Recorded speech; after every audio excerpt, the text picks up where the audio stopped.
Good evening. Hope you're having a wonderful week and a wonderful Thursday evening.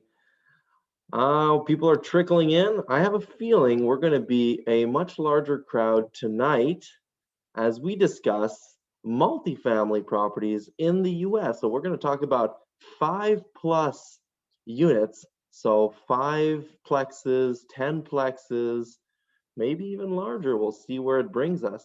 And here we are, 7 o'clock already. So that's what I thought. We're a good number on the call today. We're cross-posted. We're all good to go. So let me just share my screen.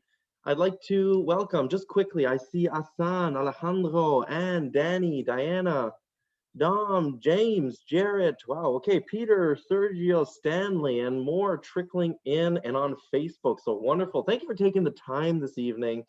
I think a lot of you were on last night's presentation as well. But regardless, nice to see you all again here. Let me get started by sharing my screen. Today we have a full training for you. So I'm gonna jump into it. Not gonna dilly daddle too much here because I want to get through everything, and I want hopefully we'll have some time at the end for some Q&A as well. So let's begin. Welcome to another JK free training. As you know or may not know, every fourth Thursday of the month, we do a free training, a full hour training that's open to everyone. And so if you've got partners or colleagues or friends and family who are interested, this is an excellent place to just get started, dip your toes in to really see the opportunities that US real estate has to offer, especially for us foreign nationals, us foreign aliens, us Canadians looking in on the other side of the looking glass. So let's begin.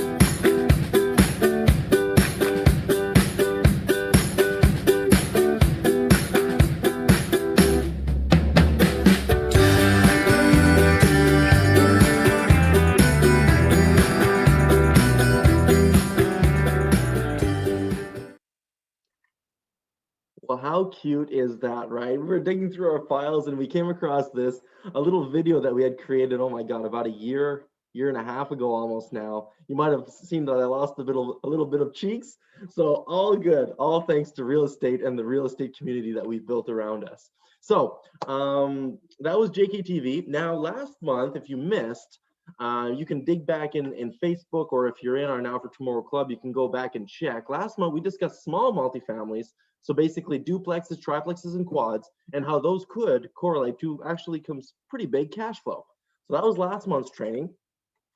But why are we here today?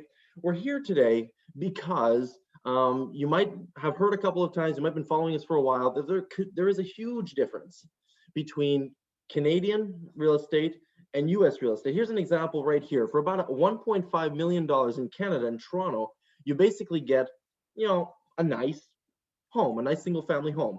Whereas in Ohio, that 1.5 million can get you a 24 unit apartment complex. All right. And obviously the cash flow on these two assets are going to be radically different. So if that's not a hook, I don't know what is. We like to teach and we like to say that in the US, you can get double the return for half the price. So mathematically speaking, that means you're going 4 times further with the same dollar. That's pretty exciting. In past trainings, when we went through the mathematics of real estate, we actually showed you how you can get 64 times more investing power by not only doing it in the US, but doing it efficiently and effectively, and just having the math on your side to back you up by reducing your overall payments, accelerating your mortgage payments, and basically being efficient using the Pareto's law and the 80-20 rule and those type of tricks and strategies to get all the way up to 64 times more investing power. I'm just doing a little recap because I know there's going to be a lot more people on the call today because of our upcoming workshop. And so I'm trying to give a little bit of background as well on what we've been covering in the previous months. So if it is your first time here, a little bit of housekeeping. This is a webinar. You are in attendee mode right now, so I can't hear you. If you want to communicate with me, it'll wait till the end. If you have questions, put it in the Q&A section. And at the end, you can raise your hand. And if there's time, I can give you a voice and we can go live with your questions. For anything that's technical difficulties, use the chat for that. Or if you want to talk amongst yourselves, use the chat for that. I'm not really, we're not going to go through the presentation too much, but that's what it's there for. At the end of the day, this is a safe learning environment. It is a respectful learning environment.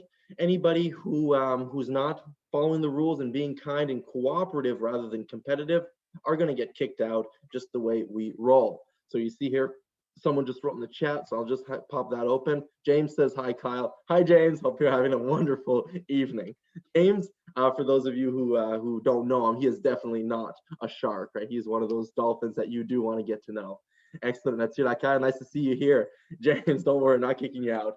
Let's have fun. This presentation is for educational purposes only, so let's do it.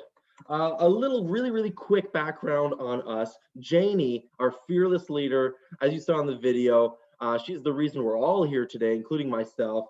In a very short amount of time, she managed to get triple-digit units of rental real estate. Props to her. She is the president and leader of all the companies we founded together. And I'm the engine, right? I'm the one that keeps it going day after day. I'm the vice president, COO. But I think I'm pretty special too, being a millennial and all, or almost a millennial. I was financially free at the age of 27. I was still in my university studies. I was completing my master's degree in the teaching of mathematics.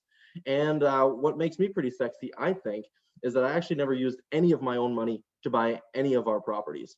It was always with leverage and other people's money and strategies and creative financing. The very first property I purchased here in Canada, I actually used my student loans to buy half of a property that Janie owned. So I got written in to a property that already had a mortgage, and that's how I basically got started. So pretty sexy. I'm an optimizer, I'm a teacher, and I love doing it. So usually I like to go through a couple of properties in our first year. I want to really get to the meat of the matter. So I'm just going to show you the very first property we purchased in the US to give you a taste of what opportunities are there still today. And even more so, what's right around the corner with the COVID crisis and a bunch of people who are going to not be able to make their mortgage payment, who are going to lose their homes.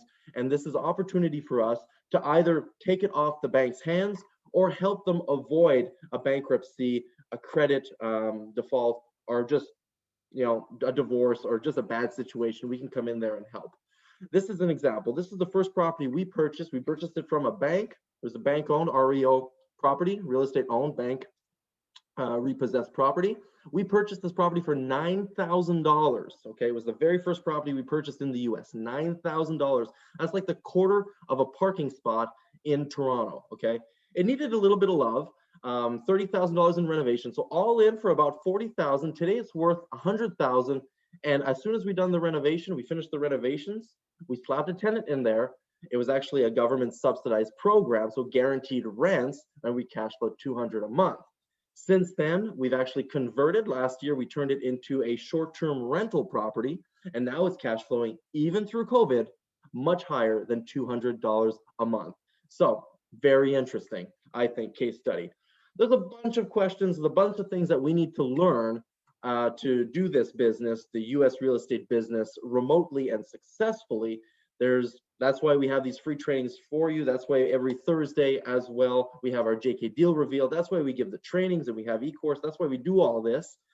But to help you get started, if you haven't already gotten your ebook, okay, it's free, absolutely, go get it. And that's going to answer a lot of those questions on what we did in our first year to get us started and to start us recycling and rolling our capital, building our portfolio and our cash flow. So this is a direct link to the ebook. If you haven't got the most recent version, we updated it about 3 months ago. N4T.club/ebook is where you get it. And let's dive into what we're going to be talking about today. We're talking about multifamilies above 4 units, so 5+. These are some examples of deals that we've been exposed to, that we've been either we purchased or we're negotiating right now in the last 2 months. Right, this is a property that we purchased about a month and a half ago. It's a 10-unit apartment building, fully occupied, for about a quarter million. We purchased for 205. There's a little bit of deferred maintenance we need to do for it to bring the units back up, increase rents. But look, this is cash flowing day one at purchase, $3,000 a month. It's about a 13 cap, and there's some value add upside on there. Pretty interesting. This is a sixplex that we had under contract, and it just kind of slipped through our fingers. It didn't, there was some friction with the seller. We had to let it go, unfortunately. But look at these numbers: a sixplex that we had under contract for $108,000. It needed about $50,000 of work though. This was at purchase a 14 cap with some nice cash flow coming in. That's after all expenses, that cash flow. After a buffer budget, after the utilities, the mortgage, the management, the maintenance, the insurance, and the taxes, after everything, we have that type of cash flow coming in. So this building had $200 per month per door of cash flow after all expenses, including mortgage. And that's before doing the value add on it. Pretty interesting. Here's a mobile home park, 35 lot mobile home park that we missed. This is actually because the due diligence didn't check out. But look at these numbers. This has a net cash flow of about $5,000 a month, a 14 cap. The seller was going to seller carry 50% with his value add. It was a no money down deal, but unfortunately, the due diligence didn't check out. They weren't able to verify certain elements of the income and the expenses. So these were unverified numbers. And when we tried to verify it, we couldn't. So we backed out. Okay. But don't feel too bad for us, because we have this one, a 56 lot mobile home park in Michigan. This is a very large value add project, meaning we can buy it for about $450,000, but it needs about $500,000 of capital to buy more homes, prep the lots, do the landscaping, just bring it back up to its full potential. But right at purchase, right, there's $5,560 a month of net cash flow, a cap rate of 15% right at purchase before you put in the 500,000. And by putting that 500,000, you could almost triple its value, quadruple its cash flow in well, it's a pretty big project. So give it 2 years, all right, just to make sure everything is okay. But these are the type of numbers and opportunities that we have in the US, and that's pretty exciting. Oh, today's training, we're talking about wealth in multifamily real estate above 4 units, so 5+, which also encompasses mobile home parks. It also encompasses motels and hotels. We're not going to talk, we don't have experience, although we did put offers and we almost purchased a couple. We haven't purchased any officially, but I am talking about apartment buildings and mobile home parks. That is something we have experience in. So is bigger really better? This is a building in Cleveland that was sold for about $8 million last year. So $8 million, I mean, what would you buy in Toronto with $8 million in terms of a multi, right? You might be in the, probably the 15 unit range, right? You're certainly nowhere near 172 unit building. I think that's what this is, if memory serves, all right? We are worlds apart for a ridiculous fraction of the amount. So what are the benefits of investing in multifamily? Well, for some people, placing $50,000, $60,000, buying singles or duplexes at a time like that, it is too much work per transaction. So by buying something bigger, you have less transactions to do to invest the same amount of capital. So you can invest more capital at once, which means there's less admin work per transaction, less closings to deal with, less pieces to keep in mind, because you can either buy a 100-unit apartment building or 100 single family homes. I guarantee there's a lot more paperwork and a lot more travel time, coordinating schedules and all that if you're buying 100 single family homes. And also reinvestment risk, meaning if you place all that capital at once, all that capital is working at once. And maybe in 2 years or 12 months or whatever the cycle of that capital is, where if you want to refinance or sell or whatever your strategy, It's only at that point that you're worried about, the money's back in your account and then you have to spend it again. So the reinvestment risk is lower when you're moving more at a time. There's less transactions to coordinate, and the money is being used for longer periods of time, which is a concern for some investors. Multifamily, a more recession-proof way to invest, because let's say you have a 10-unit apartment building. If you lose a tenant, you've lost 10% of your income. If you have a single family home and you lose a tenant, you've lost 100% of that income. And that asset suddenly becomes a liability until it gets rented again. And 1 month vacancy on a single family home could mean your entire year's cash flow. And that's just unfortunate. It's part of the game. And with scale, your portfolio dilutes those vacancies. But nonetheless, in a larger property, that dilution happens built in one case. The other thing that's interesting is the supply and demand. In a recession, in a depression, what happens? People lose their homes, can't make their payments, and everyone kind of shifts down a half or a full class, right? People who are living in, A neighborhoods, well, they typically stay in A neighborhoods. But people who are in B neighborhoods will go to, probably C, and people in C might go in D. Everyone kind of shifts down a little bit. So that creates a higher demand for affordable housing. Affordable housing is the apartment space. It's single family homes or small multis in C or D class areas. It's mobile home parks, right? These are affordable housing niches and asset classes. And in tough times, which actually mean opportunity times for real estate investors, the supply decreases because more people are demanding those affordable housing. And when supply goes down and demand goes up, do we have the justification to increase rents if we wanted to? Absolutely. So in a recession, in a difficult period, it's where it makes the most sense, economically speaking, to increase rents. So your asset even becomes more desirable and you can make even more cash flow. It's your decision if you want to capitalize on the supply-demand dynamic, but that's the mathematical time to do it. Next benefit of multifamily investing, economies of scale. You need to buy paint and you have a 50-unit apartment building. You're not going to buy it by half gallons or gallons at Home Depot. You're going to buy pallets at a time, and you're going to get bulk discounts on supplies. You will probably get better rates on management, and even in JV partnerships, if you're presenting larger projects with juicier upsides and juicier back ends, you will get economies or better deals in your business in general. So that is another benefit of investing in larger multifamily assets. Easier to raise capital. Doesn't really make a whole lot of sense to build a syndication or a private placement memorandum or an offering to buy a single family home, unless you're in Toronto because it's so much darn money. It still doesn't make sense, right? These are structures and paperwork that takes tens of thousands of dollars to implement, to create. So it only makes sense to do it on larger projects. And once you have that paperwork, you are in a much better position to approach investors. That's a whole different topic, and please do consult a specialist in selling securities if you're looking to go that way. But it is easier to raise larger amounts of capital if you're investing in larger assets.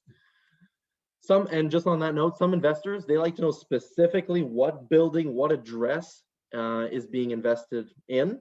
And others say, I don't care what you invest in. Here are the general, the general guidelines. We're buying apartment buildings above 10 units in the Midwest. Like, it could be like that. It could be a blind pool with some criteria, or an offering can be done on a specific building as well. It's how it's built and what the investors prefer.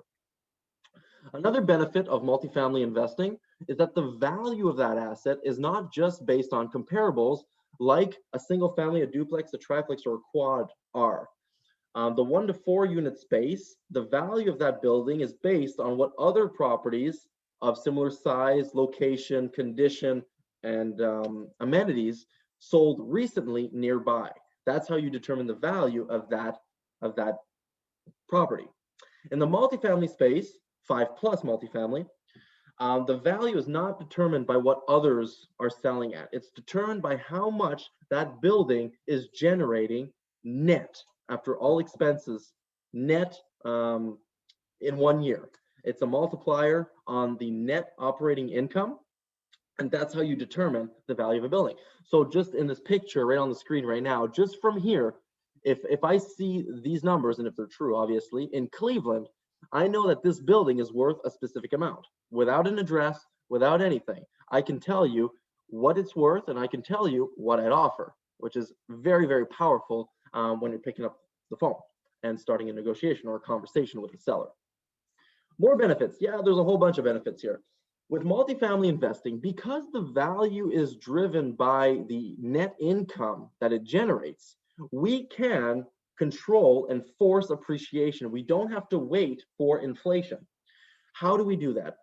How do we increase the NOI, the net operating income of a building, right? By increasing the income or decreasing the expenses. So we can increase the income by updating the units and raising rents, or just raising rents if they're under market. We can bring alternative profit centers. For example, we can increase the rent but include cable or internet, and each tenant would have a lower internet bill, and it makes sense that in the rent increase we win and they win in the process. We can, for example, segment a portion of our building to a short-term rental, right? Maybe we have a penthouse in that apartment building, and that one unit is bringing in twice or triple the income of the other unit. So it's a way to increase the income of the building as a whole. On the other side, we can reduce expenses, right? We can put water flow reducing valves on all the shower heads and the taps to decrease the water usage and thus the sewer usage as well, which are built often in the US. And anyways, in Cleveland, they're most definitely built. In management, you could challenge management. You could tighten up management. I would not negotiate too hard on management. If they're doing a good job, pay them well. They are a key component to your team, and you wouldn't want them to leave just because they think you're greedy. Taxes. If you're buying a property for less than it's assessed for, well, go challenge those taxes, right? Go to a tax attorney and have them appeal the taxes, and you can get a nice kickback all the way up to 3 years in arrears in terms of a refund on your taxes. That's pretty interesting. And you can always, shop around for better insurance quotes, although that's just a small difference. But basically, any expense that comes through your building, ask yourself, how can I reduce that expense or shift it to the tenants? Have them pay it, have it included in their rent. Because if you have the choice between increasing the income of a building by $50, say a month, or decreasing the expenses by $50, I recommend you decrease the expenses by $50. That just makes a little bit more sense when you go to figure out the value of the building, and when you go to refinance, it just makes sense. Ideally, you do both, of course, but if you have the choice, focus on the expenses. All right, wonderful. Not so much a benefit of multifamily investing, but something that you certainly want to keep in mind. These are bigger assets, therefore they can be bigger problems. That's not necessarily a bad thing to have bigger problems. They're better problems if you're well prepared for them. But when things break, they cost more. If you need to change the roof on a 10-unit apartment building, it's going to be more expensive than on a single family home. So you always need to have a buffer that's in proportion to the asset you're buying, to the value of the asset you're buying, whether it's single families or multifamilies. The rule of thumb that we always say, if you're jumping into a rehab project and you expect it to cost $50,000, say, well, make sure you have 50% more than that on standby, liquid, available to be deployed in a couple days notice. So if you expect it to cost $50,000, have $75,000, have 50% more than $50,000. That's an extra $25,000. So $50,000, $25,000, have $75,000 available to do that renovation. Ask me why I'm giving you this advice. Second buffer, I want you to have 10% of the asset's value on standby, liquid, okay? So what am I saying? I'm saying make sure you're covered Make sure you're liquid. Do not stretch yourself to a point where if something breaks, you're stranded in the water. That's what I'm saying, because it's a stressful situation to be in, and we don't want you to be in a stressful situation investing in real estate, because it can be so freaking amazing if you do it right with the right safeguards in place. Okay, so there's two main strategies that we're going to go through today regarding 5+ multifamily assets. And on your left, you have the buy and hold turnkey. You're buying something that doesn't need any work, and you're just buying it. Hopefully you're buying it under value, under what it's worth, and you're buying cash flow. Where else, why would you buy it? Second is a value add. It's something that needs renovation, that needs work. It is a project, but by putting in that capital and putting in that time and that effort, you are going to see a lift. You are going to see a large increase in the asset's value compared to what you purchased it for. So we're going to run a couple of numbers, and we're going to do a deep dive case study on each one of those. So we're going to start with the turnkey buy and hold. This is an actual property that we're actually, do I have the address? No. We've had our eye on this one for 5 years. We know the owner very well. We're basically written into his will. He loves us. And so we are very, very patient in our negotiations. You know, he's an older gentleman. He owns this free and clear, and we're just patient. So it's an 8-plex, an 8-unit that's fully occupied. It's in a B area, very well maintained, top of the market, granite countertops, updated mechanicals. There's garages for the tenants. There's nothing to do, okay? It's $500,000 for an 8-plex, and there's just nothing to do. So that's a turnkey. What does this look like? Rents, $74,000 a year, because the average rent is about $775 per unit per month. The expenses, let's run it through.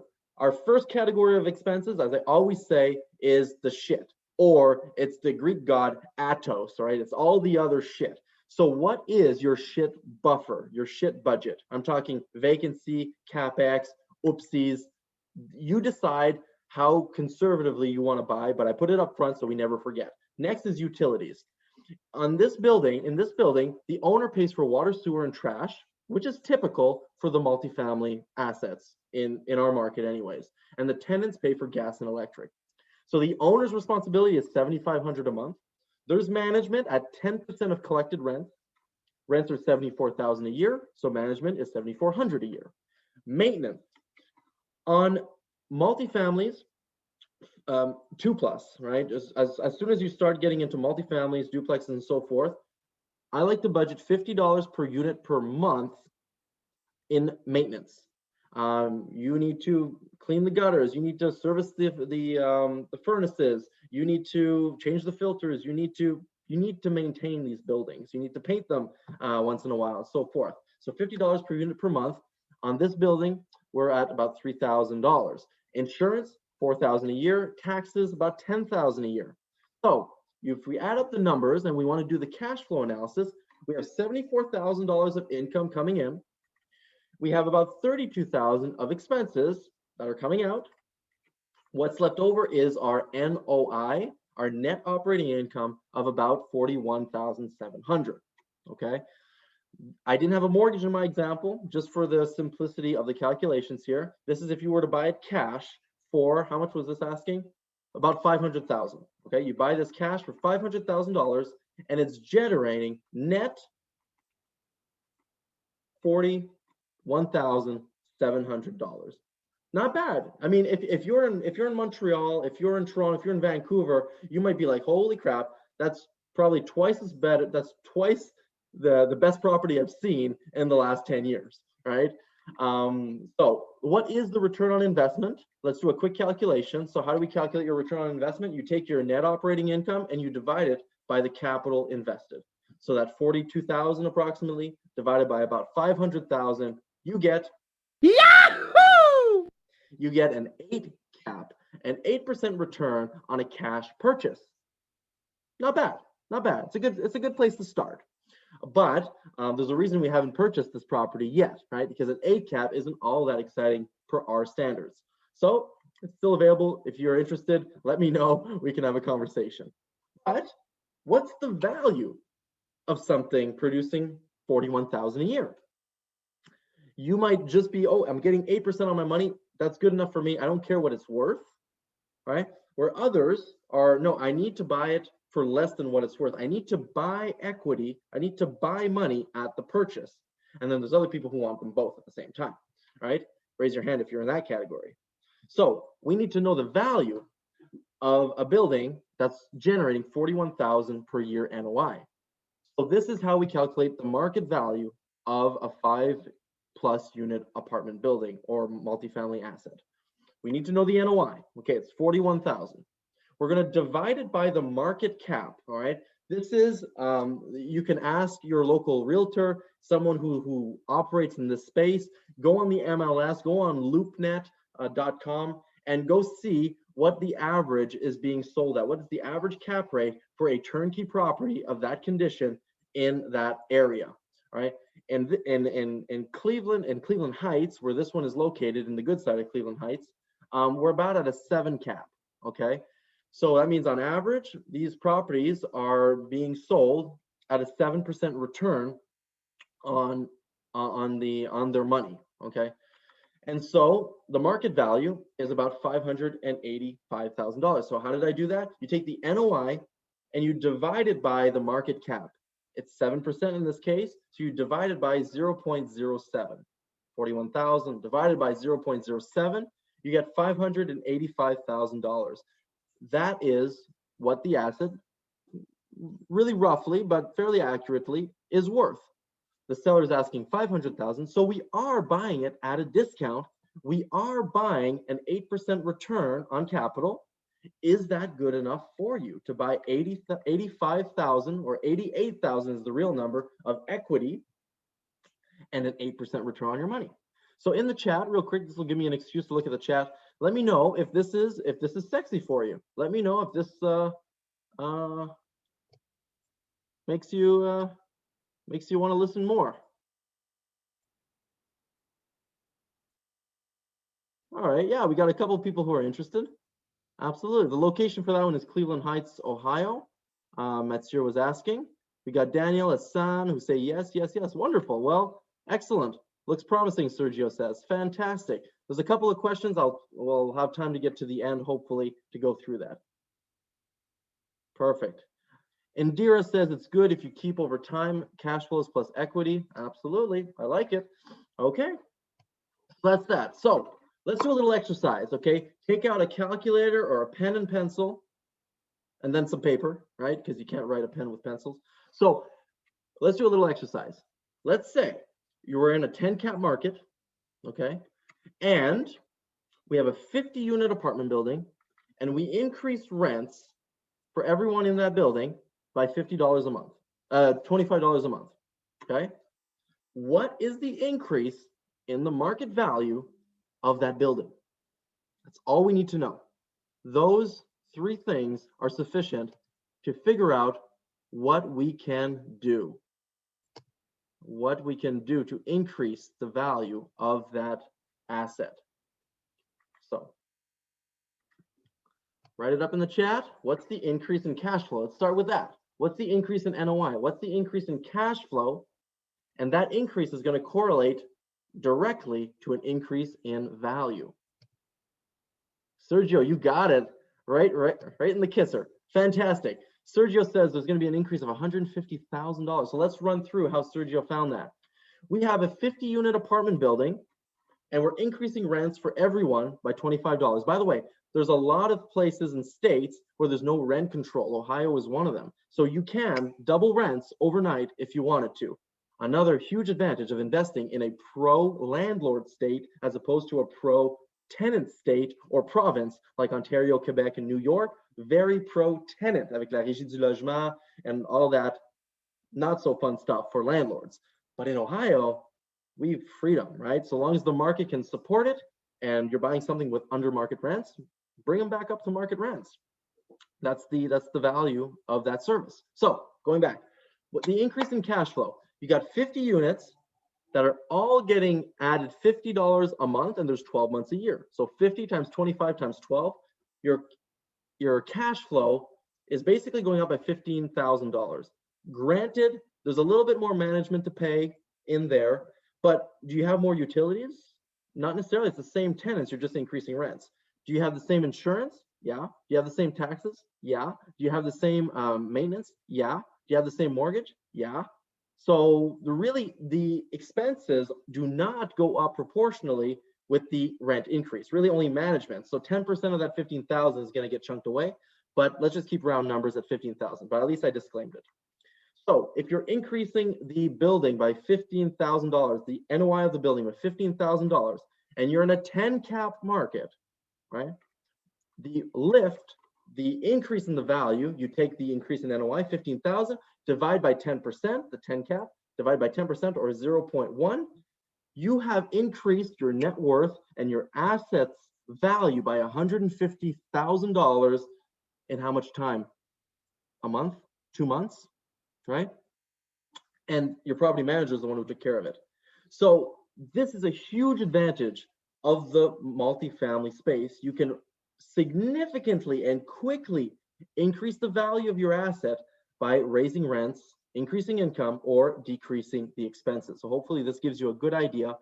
And this really helps if you're doing a value add project where the back end strategy is to refinance, because now this is equity that's sitting there for you to play in at your refinance. We're going to get into that in just a little bit. Strategy number 2, all right, a value add project. Let's see how that would look like with another example. The value add project is a way to build net worth and a way to build cash flow. What are the steps? You buy it, you force the appreciation, just like I said, increase the income, decrease the expenses.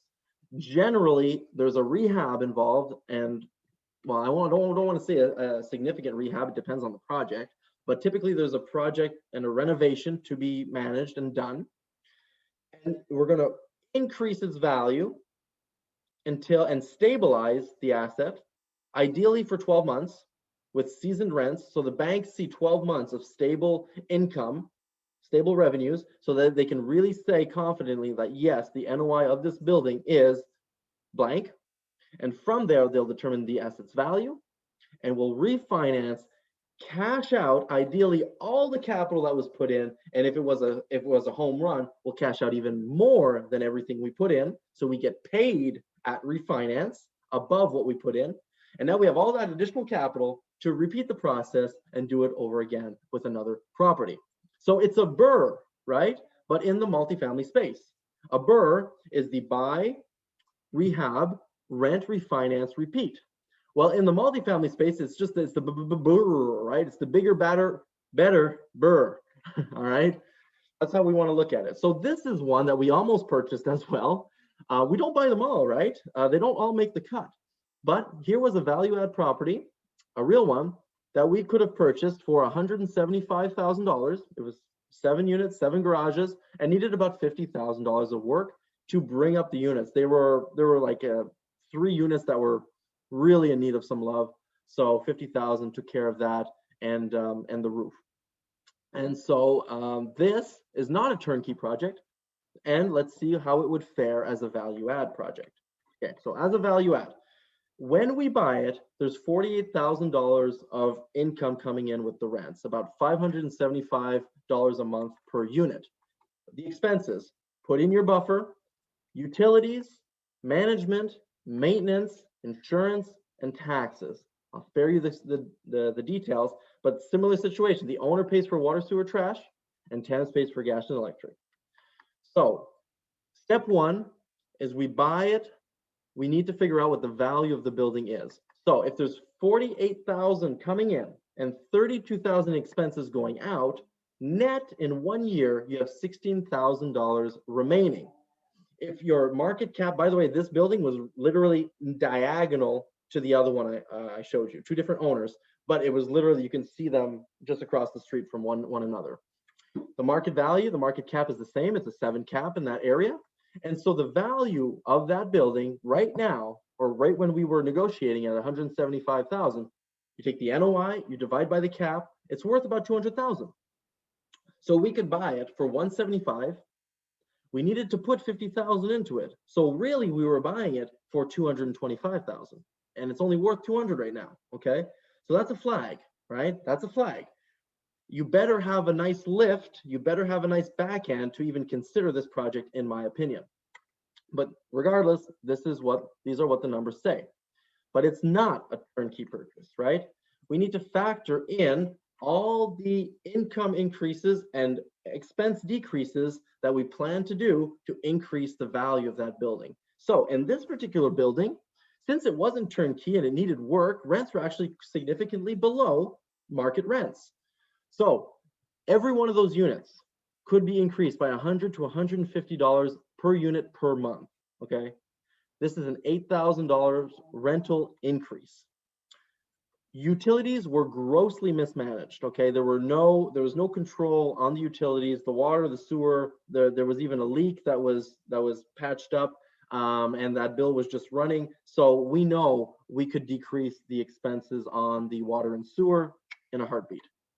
There are laundry facilities that were not paid, and the garages just came with the units. There was no extra fee for the garage, so we can get laundry and garage income as alternative income sources. But we have that $50,000 of rehab to do. Don't forget your buffers, 50% more. So this is exactly my example. If you think it needs 50, we needed 75 plus 10% of the asset's value, so that it's worth about 200,000. I want another 20,000 just on the sidelines. So even though it's a $50,000 rehab project, I want 95 liquid just in case. All right. So step one, you buy. Step two is we optimize and we stabilize. So as I said, we could increase the rents, and that's going to bring an extra 8,000 of income. So the 48 becomes 56. The expenses is currently 32. If we tighten up utilities, we'll knock off 3. So now expenses go from 32 to 29. So our new NOI is $11,000 different, right? It was 16, now it's 27,000 a year, and the market cap is still 7. So the building's value is now $385,000, right? NOI divided by the cap gives the value. So if we buy it for 175 and put in 50,000, we're in for 225. And yes, there's risk. Yes, there's a project. Yes, there's things to do, and there's time to wait because we have to stabilize those rents for 12 months. But by the end of it, if everything goes well, it's worth $385,000, which we can then refinance and repeat. So what is the return on investment here? If we're generating $27,000 in the year and we put in 225, we are Yahoo! Not at a 12%. Okay, if you did the numbers, you'll get about 12%. But I want to warn you that not forget that we have a whole bunch of other ways to increase that percentage, right? Appreciation, rents are going to continue going up. You have tax and travel benefits by investing in the U.S. You have a feel good of providing housing and creating jobs, uplifting communities. Oh my goodness, you can throw in some short-term rentals in there. There's all these things you can do to increase it even above the 12%. But the biggest upside on that percentage is continuing through the value add process, which is the refinance, okay? Now you have an asset that's worth $385,000. You go to a bank and say, hey, I've got something worth $385,000. Can you refinance? Can you put a mortgage on this? Banks are in the business of issuing mortgages. They are in the business of giving out loans, and they get the benefit of getting an interest rate on that.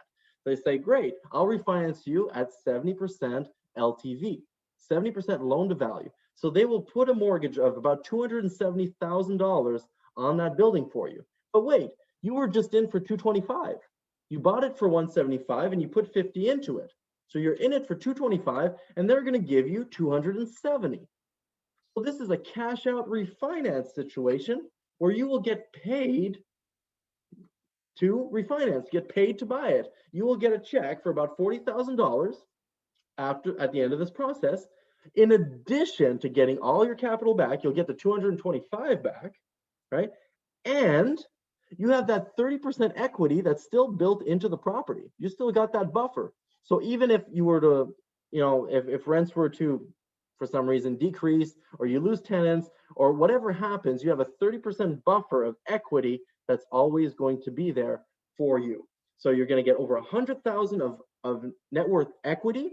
You'll get paid 40,000 and you get all your capital back to do step number 4, which is repeat, of course. So now what's your cash on cash return? Now what's your return on investment? You take your NOI and you divide it by the cash left in the deal. If you refinance and you get all your money back and then some, how much cash is left in the deal? I'm going to ask that question in the chat. Make sure I didn't leave anybody behind here. So if you divide by the cash left in the deal, and the cash left in the deal is 0, goose egg, what happens when you divide by 0? What is your cash on cash return? Dom's got it. Everybody else got it? Try dividing by 0. What happens? Right? Only 2 people can divide by 0. Do we know who those 2 people are? God, and that's basically how the universe was created, and Chuck Norris. Okay, if you're not those 2 people, can't divide by 0, this is what happens. But bigger, as I said, you get to repeat the explosion. You get to repeat that incredible return. Infinite returns if you get all your money back and you do it again. So let's contrast this. What is your bank doing for you right now, right? If you have money sitting in the bank at 1% or at a fraction of a percent, you know, there are so many other options out there available for you. I mean, you should not be accepting anything under an 8%, in my opinion. And that's with good safeguards in place and good collateral. So just putting it out there, do not accept mediocrity. The banks have almost the monopoly. Don't let them abuse it. So there are deals everywhere. Most of them are outdated because, I mean, it's just numbers. But there are plenty of deals out there. If you're interested, just send us an email. Let us know what you're looking for. We'll help you out. Go to our website, N4T Club. Let us know. Reach out to us and let us know what you're looking for. Maybe we have something in our pipeline that's just waiting for you. I don't know. So if you're interested in investment properties, whether it be multi or just residential, here's a whole bunch of other deals of the month in the residential space. Go to our website, N4T Club, get connected with us. And as you can see, there is no lack of deals. This is a screenshot from my inbox between August 25th and 28th. We've got about 30 off-market wholesalers and brokers who are just feeding us deals nonstop. And inside some of these emails are actually portfolios of tens or dozens of properties at once. So there's definitely over 50 deals just on this print screen right here. There's way too much for us to handle ourselves, so we are more than happy to share. So take all this and then apply the mathematics of real estate. Then add the 9 powers of real estate. These are all topics that we've covered in the past and we cover in our weekend training. You have everything you need to make an explosive investment career in real estate by tapping into US real estate. So we hope we can help you in that path. Join us. Let's have some fun together. I want to keep some time, but we have obviously our partners and we're very proud of them.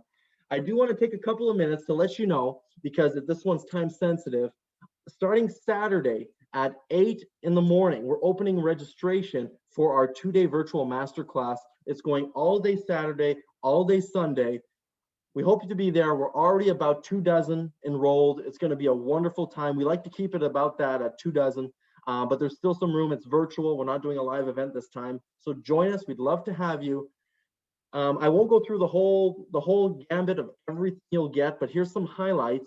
If you register and you book your ticket, we're basically going to teach you how to unlock US real estate in 90 days. It includes obviously the 2-day weekend. Just that has a value of basically $2,500. You are going to get enrolled in our US Deal Mastery coaching for 30 days. It's live coaching. It's one-on-one coaching in a group setting weekly with me. It's right after, actually right now at 8 is when we do that call. Every week I'm there. You can come and ask your questions. We're going to give you access to our e-course, What the Gurus Don't Tell You. It's everything you need to know before buying the first property. We are a resource center, so you want action plans, you want scripts, you want templates. It's all in there for you. As soon as you book the ticket, you're going to get a pre-training to watch right away where we cover those 9 powers of real estate and we explain why investing is important. but then why real estate investing is the real investing. So that's the pre-training. And post the workshop, because we truly believe that a lot of the trainers and education companies, they just sell the event and then you're off, you're off on yourself. We want to hold your hand as much as possible, even after the event, so that you keep the momentum and you keep the support as you go. So even after the training, you get another advanced negotiations training. You have a 100% money back guarantee. That's obvious. 100% satisfaction. There's no risk. If at the end of day one, so if at the end of Saturday, you've gone through half of the training, if you feel like it's not a right fit for you, no questions asked, we'll give you your money back. It's as simple as that. You're welcome to bring a friend, no extra cost. Okay, we don't want to police or monitor. The more the merrier. Bring your partner, bring your spouse, bring your kid. Just have fun, share the wealth, share the knowledge. Unfortunately, the individual action plans, the deep dive consultations have already been given out. The first 5 had one-on-ones with me. Just that one-on-one has a value of $500 with me. So you can get instant access. It's $497. You can go to www.n4tblueprint.com, www.n4tblueprint.com. Reserve your spot. Hope to see you there. It's going to be phenomenal. We are bringing our team to you, our corporate attorney, our property manager, a investor-friendly realtor. We're bringing, who else are we bringing? We've got a whole bunch of people. Janie is going to do, for the very first time ever, her full story. I'm super excited. It's a story that she's said partially in the past. It's changed lives, and now she's going even deeper and even stronger. So we hope that you'll be able to witness that for the very first time. It's going to be game-changing. So join us in the fun of U.S. real estate investing. Next month is actually really special because we're not doing a free training, all right? The 4th Thursday of December is actually December 24th. And so I don't think anybody really wanted to around some eggnog hidden by COVID, try to attend our JK training. So we're just calling it off. There's no training next 4th Thursday. So we're just going to go back to January. So really, this weekend is your last opportunity to get a big punch and get your U.S. real estate investing started with the right foundation. So that's that. We still have about 5 minutes. I do have to jump into the premium mastery call at 8, but I do have a couple of minutes to get through some questions. Again, the link for the workshop is n4tblueprint.com. I am going to basically stop my screen share and jump into some questions right here.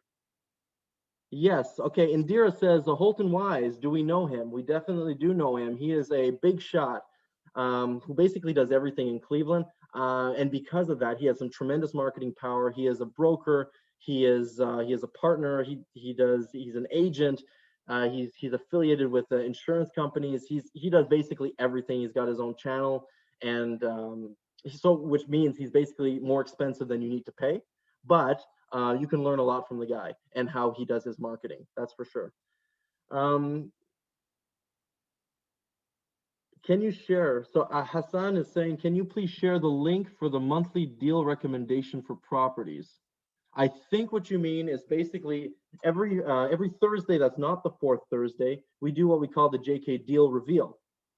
And you can submit to us an address, a property that you'd like me to analyze live on the spot. And this is to teach you that you can basically get the nuts and bolts of a property in about 5 minutes. It takes me about 10 because I'm explaining as I go through it. But in 5 minutes, you can get the nuts and bolts. You have enough information to jump on the phone and start a conversation intelligently and get to an offer right then and there if it makes sense. So the link for the deal reveal is, I'll write it in the chat, but it's basically our website. It's n4t.club, www.n4t.club. I'm actually going to put it with the hyperlink here. By the way, this is a trick I learned. You have to put the http:// before the address, the URL in Zoom, and now you can click on it. So by all means, go there. In the contact us form, just put the property's address and submit it to us with any information you think is relevant for the deal. Okay. Right on. So just a follow-up question. So I guess you were asking if you want to get a hold of us, how do you do it? You can send us an email as well, but honestly, just go to the website. Just send us a contact us form. Send us an email there. It'll get to us. Ask your questions there rather than shooting an email and an email address and blah blah blah. You got it. You're welcome, Assam. I'm just trying to keep things streamlined a little bit here. So okay, let me scroll in the chat, see if there's anything else.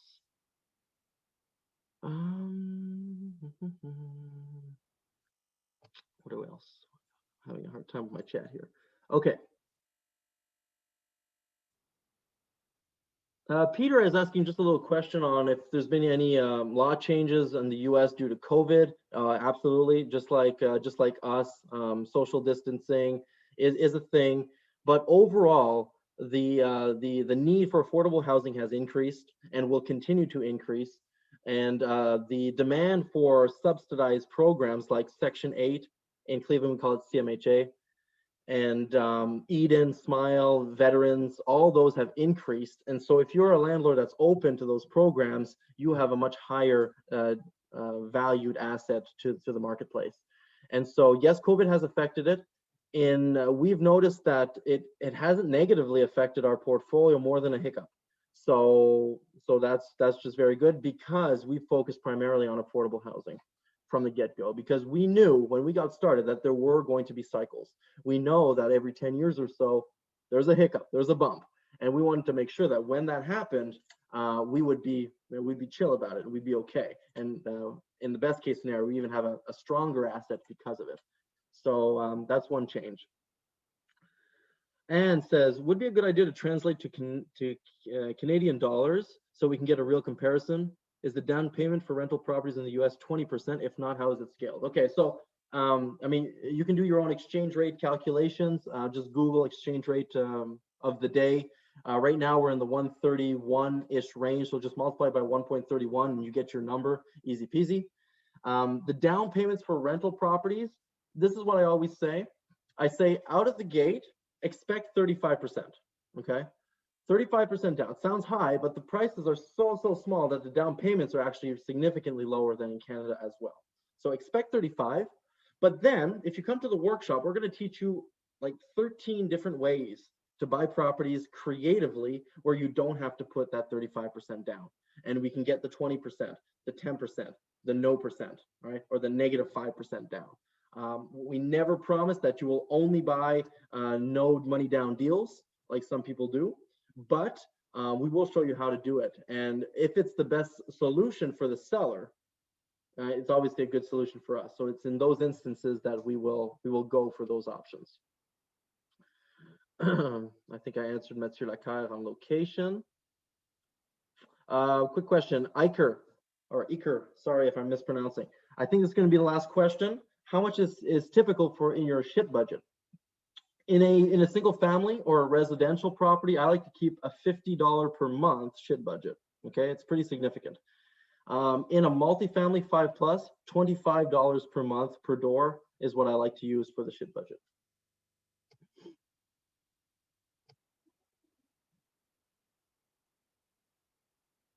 And says she needs instant cash flow. She'll be dead before she can benefit from a long-term investment. Absolutely. That's why you want to buy cash flow day one. That's why US real estate is so powerful. You don't have to wait 10 years and you're banking on appreciation, you're banking on increasing rents to just cover expenses and then maybe cash flow in a Canadian market. And you are banking on appreciation, something you do not control, right? In most cases. So absolutely, that is very, very good. Okay, one last thing, Sergio is asking, what is the link for the weekend event? One more time, www.n4tblueprint.com. Now, n4tblueprint.com. We hope to see you there. I'm going to have to close this out. So if you haven't, oh shoot, I forgot to put my HTTP. Let me do this, n4tblueprint.com, because you can't copy and paste in Zoom. So everybody right now, click on the link just because I have to close and it'll disappear. So everyone just click on it, have it open, and then you can read through it as you see fit. We hope to see you there. enjoy your evening. I hope you saw huge value in what I presented this evening. This will pale in comparison to what you're going to see this weekend. It is magical. We've done it a huge amount of times, and we're going above and beyond this time for you because of COVID and the opportunities that are just around the corner. So thank you for your time. I appreciate you. And as always, do now for tomorrow for the lifestyle you deserve. Take care, everyone.